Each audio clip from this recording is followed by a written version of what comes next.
Goeiemôre almal, wie se groet in die wonderlike naam van Jesus op hierdie geseënde maandagoggend en baie dankie dat ek die voorreg het om met julle 'n stukkie sielskos te kan deel vandag.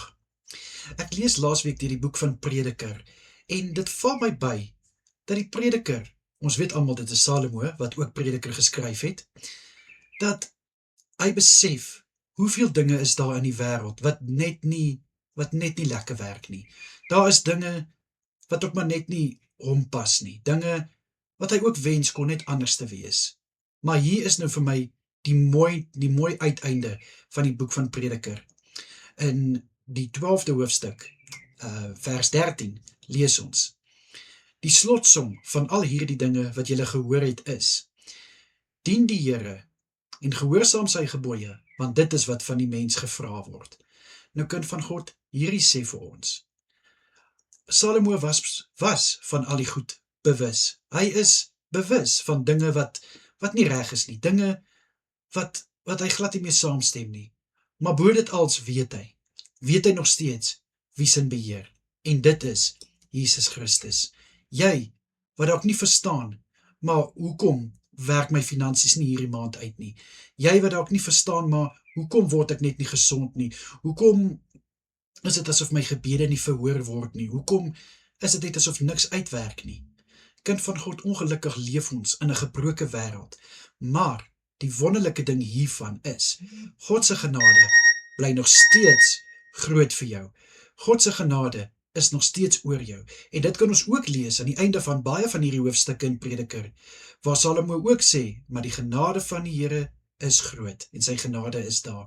En dis waarmee ek jou wil bemoedig hierdie dag en ook vir hierdie week wat voorlê, kind van God. Moenie ophou om die Here te dien nie. Moenie ophou om God te vertrou nie, want God sal jou nie teleurstel nie. Dit voel dalk miskien nou of hy doen, maar ek kan nou vir jou sê, God sal jou nie teleurstel nie. Daarvoor is hy heeltemal te lief vir jou, om jou teleur te stel.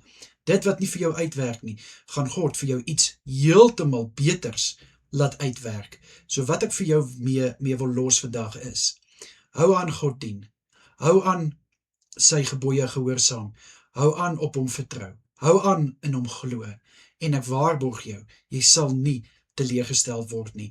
En onthou, God is in beheer van alles op hierdie aarde. Alles is in sy hand. En hy sal rekenskap gee oor dit wat kwaad is en dit wat sleg is. En dit kan ons lees in Prediker 12 vers 14. Kom ek bid vir jou. Vader, ek bid vir my boetie en sisse, wat ook net vandag moedeloos voel, wat net wonder, maar hoekom is dinge soos dit is? Hoekom werk dinge nie uit nie? Bid ek dat hulle nog steeds sal weet en sal vashou. Al is dinge nie soos wat dit moet wees nie. U bly nog steeds in beheer. U het nog steeds die laaste sê oor alles. En ek bid in Jesus naam dat hulle nooit sal ophou om u te dien nie, nooit sal ophou in u glo nie, en nooit sal ophou om u gebooie te gehoorsaam nie, en altyd op u te vertrou in Jesus Christus naam. Amen en amen. My boetie en sisse, julle moet 'n wonderlike dag verder hê.